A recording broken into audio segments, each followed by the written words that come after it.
Who are you? Why are you here? Hi guys, welcome back to my channel, welcome back to another video. Welcome if you are new.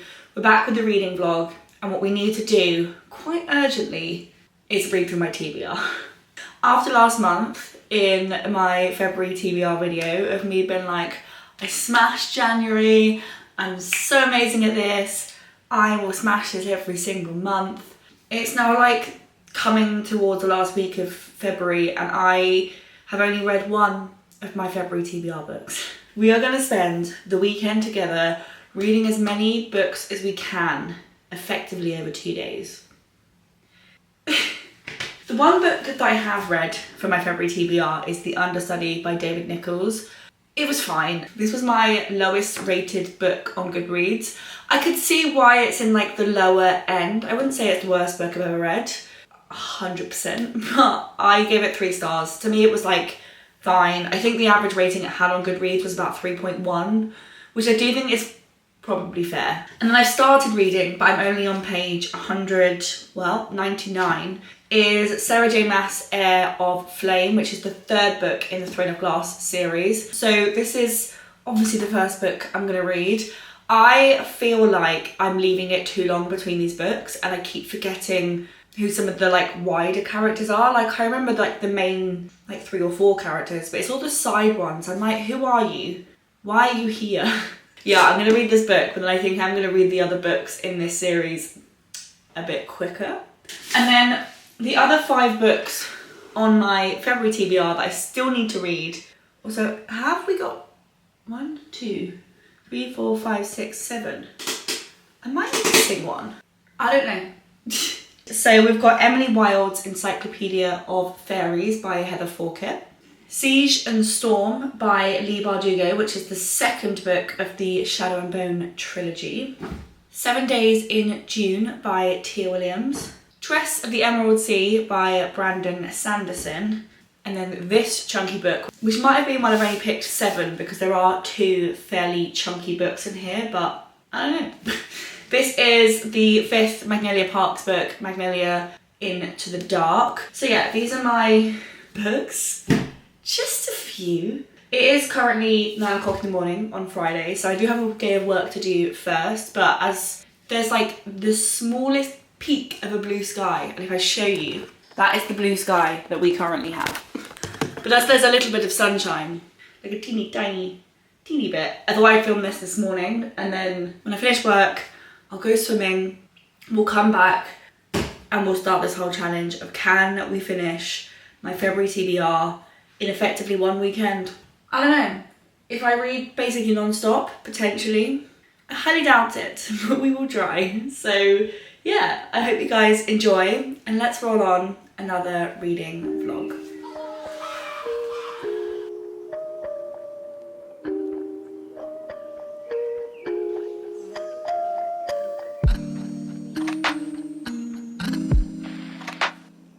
I've been swimming, which is why my hair is a little bit damp. I just love it. I need to find a different form of exercise that I can do probably one other day a week. And then I think 2 days a week is actually quite sustainable. But I've just been home. I've been sat in Alex's office for like the last hour reading more of my book. I am now on page 213 of Heir of Fire by Sarah J Maas, which is the 3rd book in this series. So I can't tell you a huge amount about this plot without obviously ruining anything, but she's going through some training, the main character, and then there's some like other characters that were introduced in the previous book who are also going about their own bits. There's a character called Manon who I don't really remember. Like, I feel like there was such a long break between the previous book and this book that I'm struggling to remember why some of these characters are here. And I find Sarah J Maas's books can ever so slightly are a bit slow. This is how far I've got. I really did not sleep well last night, so I'm finding I'm reading very, very slowly, but that is where I'm at. I think today is Valentine's Day, so Alex and I are gonna go to Domino's and get a pizza for dinner, and sit in front of the telly tonight and watch a film. So I'm going to read this for the next probably half an hour before we go, and then I'll read it a bit before I go to bed. But I think I probably won't do a huge amount of reading until tomorrow.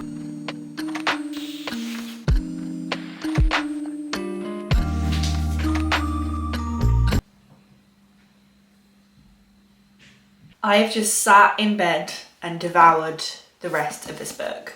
There is something about the last bit of a Sarah J Maas book that just gets you every time. I feel like this book was a little bit of a setup for the next few books. It almost feels like the first 2 books are book 1, and then this is like the filler book into what will be a very long book 3. And that's just kind of how it felt. Like a lot of this book just felt a little bit like a setup.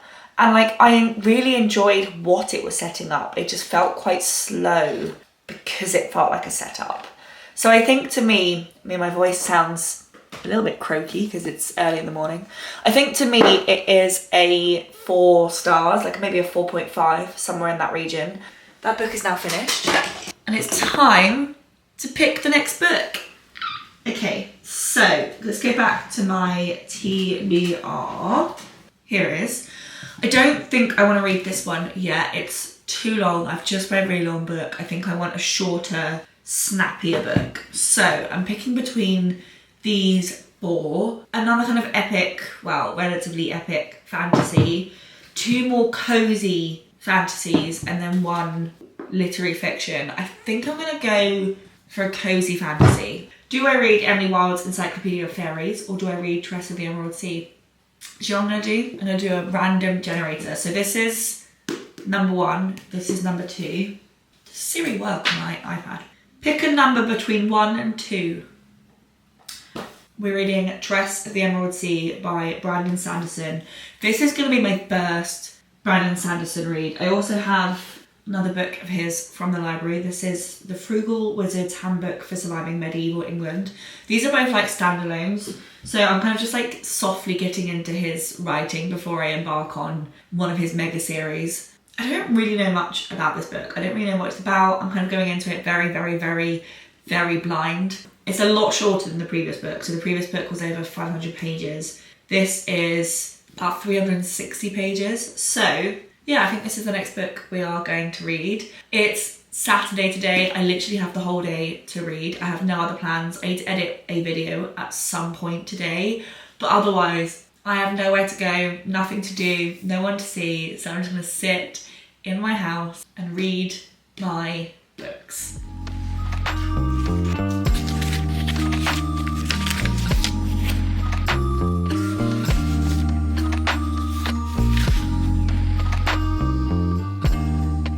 So I've made it to page 130, which is approaching halfway through the book. The book's only just over 300 pages long. So the story is about Tress, a young-ish woman who has lived on an island, I think it's called the Rock or the Black Rock. She was like really friendly with this, who she thought was a groundskeeper.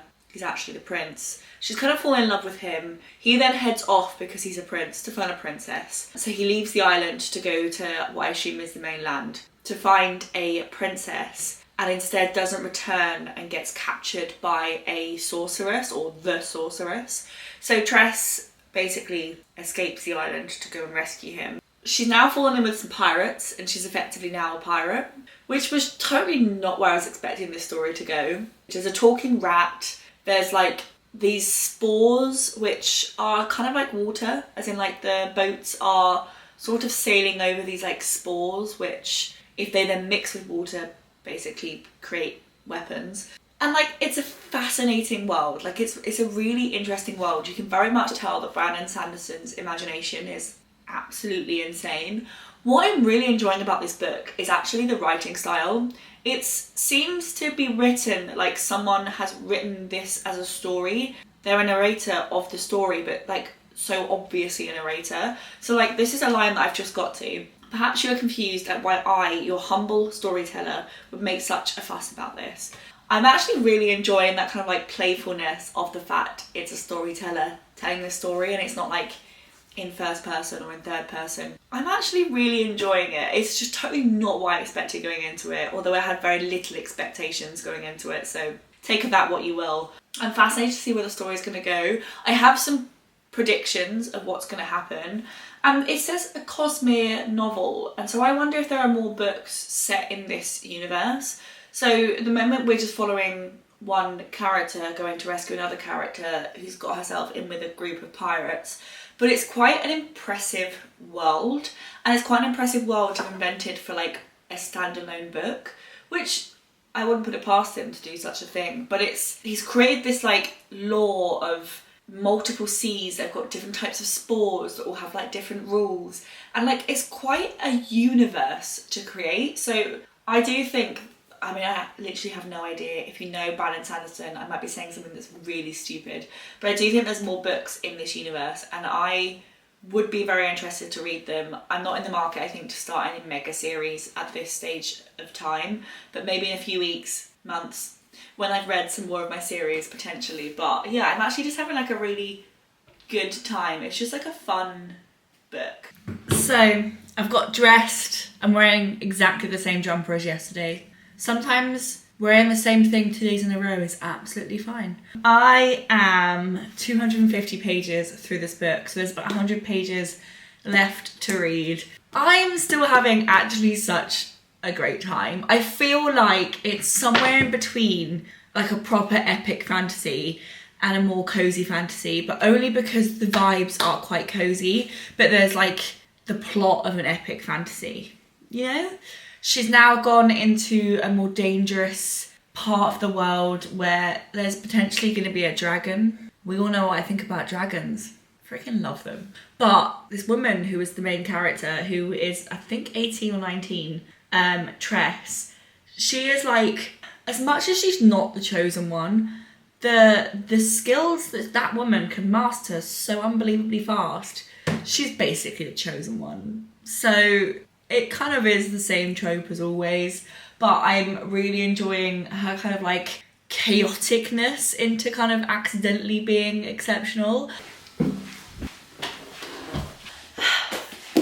I have to say, the pacing was a bit off. Like, the beginning bit was so slow because they had to create this like fundamentally massive universe for a standalone book. But then the actual action at the end was quite condensed, and it was a bit like, finished. I really enjoyed it. I loved the writing. I loved the universe. The pacing was just a bit off. So I'm gonna give it a 4 stars, but I'm very excited to read more from this universe. So, first 2 books are done. I'm gonna go for a change of pace in terms of different genre. I have been holding off on reading this book for absolute ages because I just don't want to like, the letters doing that horrible thing where it's like leaving sticky residue. I read the first 4 books in this series in like quite a short space of time, and then obviously had to wait for this book to come out because I read them kind of earlier last year. I've kind of been avoiding this book because I don't really want to have to like wait again for the next one. It's on my February TBR and I actually cannot wait to read it.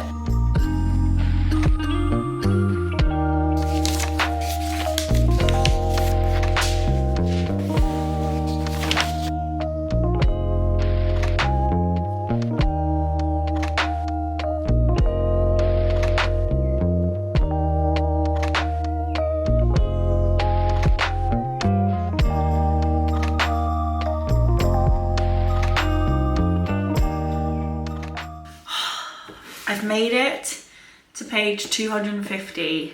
I kind of forget how messy these characters are. Like, it's effectively the same story over and over again. You've got a main female character, a main male character. He makes one pretty terrible mistake where he cheats on her, and then they kind of go back and forth with him obviously trying to make up to her not really believing him. They get back together, they break up, they get back together, they break up. And it's kind of, that is the basis of the story. And then around them you've got friends who fall in love and break up. You've got parents who frankly make terrible decisions. And you basically just watch a group of really messy characters interact with each other. And there is just something about it that is just so addictive. It's the similar vibe to Gossip Girl when that came out. Like, you don't really root for any of those characters, like, not really. You love them and you watch them and you can't get enough of it, but you don't really root for them. And it's a similar situation, and there's just something about it that's just so addictive, and it's just so much fun. Although also quite tragic and sad. Like, there's something that happens at the beginning of this book which is truly devastating, but it's also weirdly fun. It is now, I think, 2:30. No, it's only 3 o'clock. I'm gonna take a little break from reading and actually head out for a walk. I'm gonna head to the library, print off a few things in the library, and then head back home. I've made it back from the library. I printed off all my little books and stuck them in my book journal. So I filled in the little TBR section. So the 8th book that I forgot about is Harry Potter, which I actually read earlier this month. So yeah, that was number 8. I printed off my little TBR and stuck them in the little TBR section, and then printed off all the books I've read so far this month and stuck them in the little monthly spread. And then there were, I think, a handful of books missing from January, which I printed out and stuck in.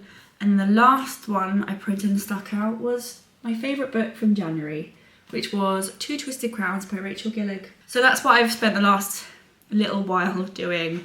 I freaking love my book journal. It was something I started very, very, like, basically last year. Like, this was basically the only spread I did.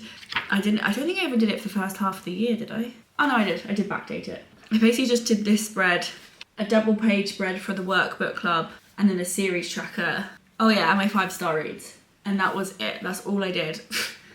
And then we start 2025, but I am loving it this year. So I spent a little while doing that.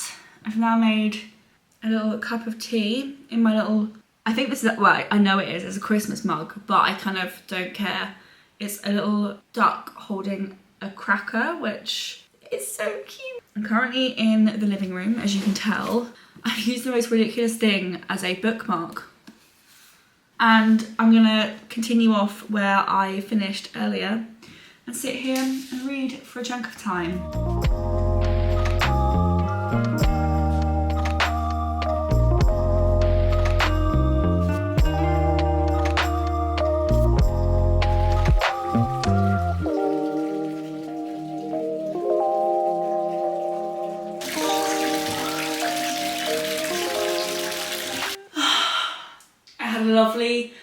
Lovely bath. You know, you just like really need to get clean. If any of you haven't seen the layout of our house, we have a bathroom off the kitchen, which is why there's a kitchen behind me. It's a very weird layout, but this house was built before indoor bathrooms were a thing. Well, they were a thing, but they weren't common. So this was actually a pantry, now a bathroom. But I have been reading, obviously.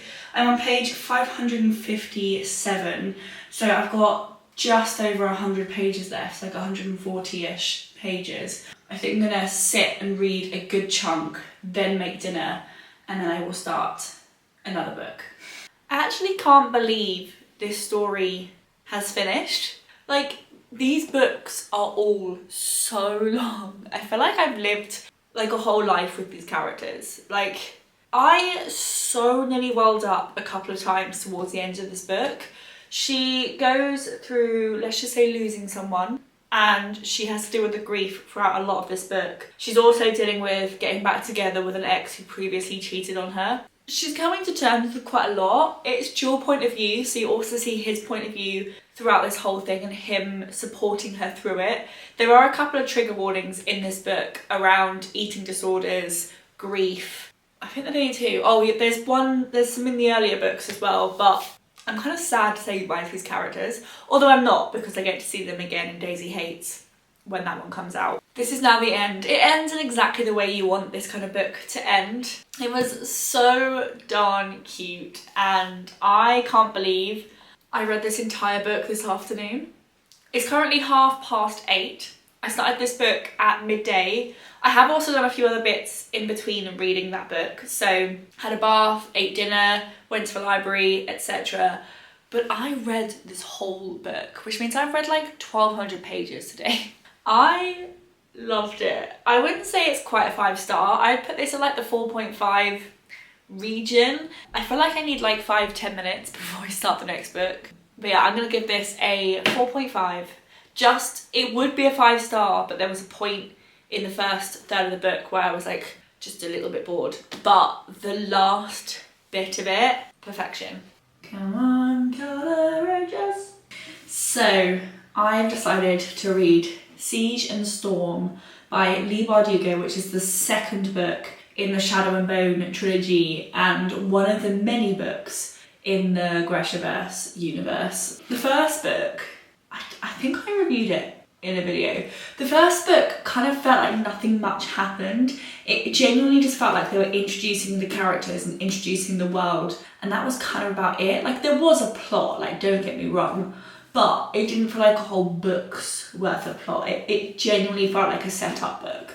So I'm therefore excited to see what this book is going to be about. It's effectively following a woman who can control sunlight, and this universe has I can't remember what it's called, but like a storm-ridden section in the middle. It's like basically impossible to cross and is growing, and they genuinely think her skill or her magic will solve the entire problem. And she gets brought in front of the king, and then there's basically like someone who betrays everyone and takes her power and wants to control it himself. So that's basically all that happens in the first book. So not a huge amount, and that was kind of just like the setup. So I am very much looking forward to see what this book is about. This book is 380 pages, so significantly shorter than the previous book. And I will check in with you guys when I have something to say.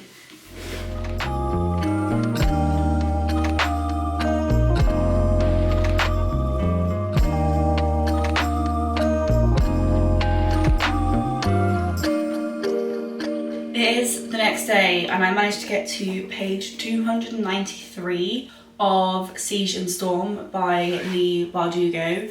I still feel the same way about this book that I did about the first one. Like, I like the writing, I like the characters.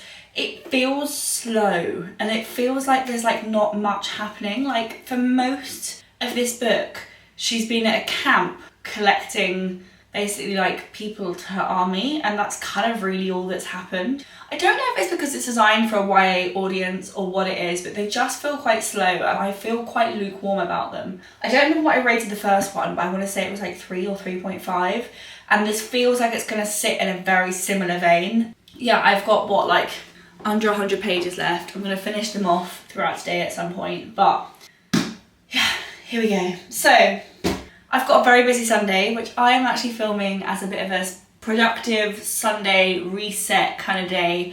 So I need to crack on with that in a second, but I'm going to end off this video here.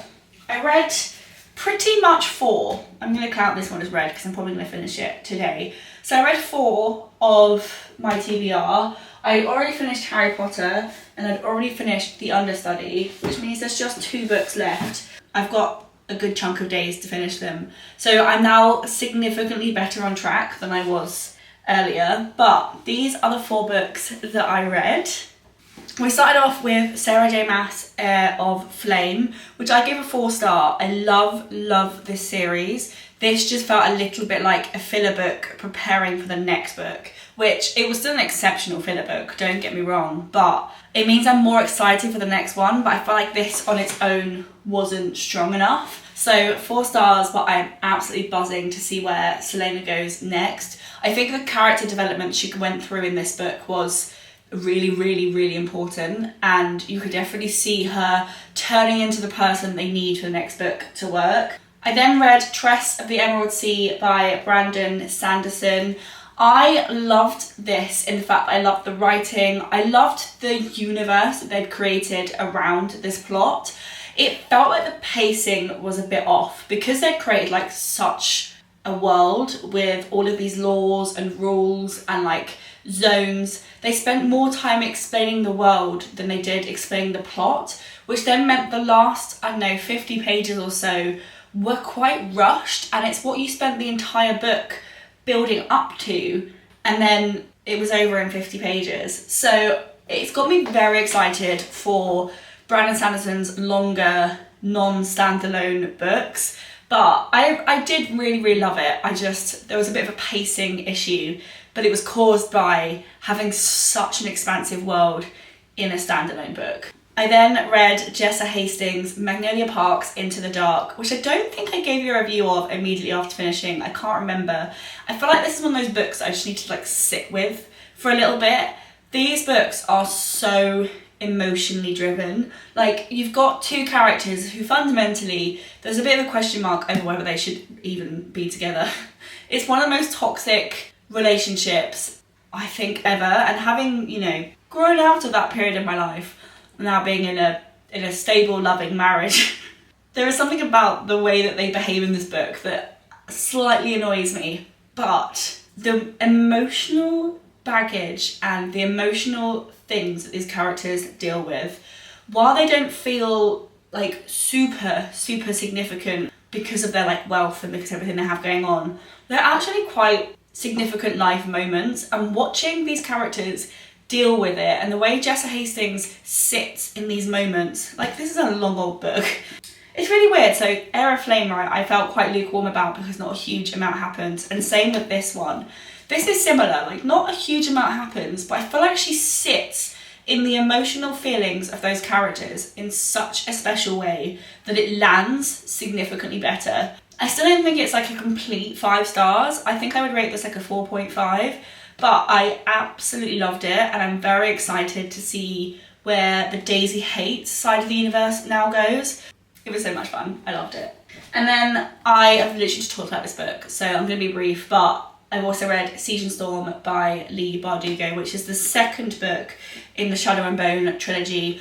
I'm finding this trilogy needs to like amp up a little bit and kind of get going. And then the 2 books I didn't get around to is 7 Days in June by Tia Williams and Emily Wilde's Encyclopedia of Fairies by Heather Forkett. I will read these books. I think this one I want a bit more time to digest it. I feel like lit fic books for me, I just need a bit more like time with them, and because I was trying to like plow through books, wasn't the time. And then I just read a different cozy fantasy, so I will read this one another day. Good progress. I think I did quite a lot of reading, given it was like literally 24 hours. And yeah, I hope you guys enjoyed. If you did, please give this video a thumbs up, click subscribe, leave a comment, and I will see you guys in my next video. Bye!